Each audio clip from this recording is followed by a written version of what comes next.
Hi everyone, it's Sunday, August 21st, time for another HideNet Week in Review. I'm Vera Dordick. So we have our last short August report for you today and covering the US and Latin America. Next week we'll be back with news from Europe again too. But starting with the US, we feel like a broken record saying that many felt like it was another disappointing week for sales. Admittedly, a few prices looked a touch higher when you see them on the price chart, but those top-end sales are usually limited on volume. Looking at heavy Texas steers, the price was higher, although sales were noted at a few different levels between $24 and $26 for 62, 64-pound selections. There were also some sales heard a few dollars higher for a production that typically earns a premium. In the cow market, dairy cows are still under some price pressure right now, but actually some sellers say they are well sold and that as far as they're concerned, prices have bottomed out.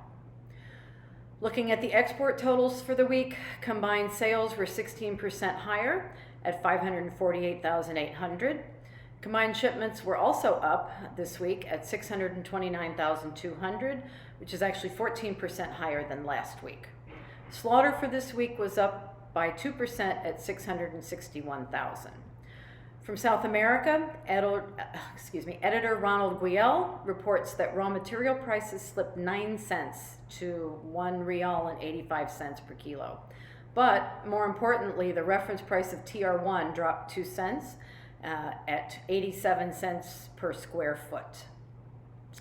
Other Latin origins also saw lower prices this week.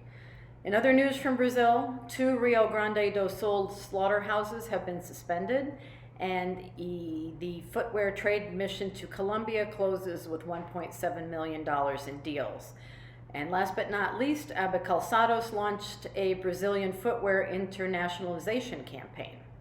From elsewhere in Latin America, in Argentina, the DAS group dismissed 100 workers due to production problems. In Mexico, the 87th edition of Zapica takes place this week. And also in Mexico, Guanajuato's footwear sector is fighting input inflation. So that's all we have for this week, and we'll be back with our full report next week. Until then, good night from HideNet.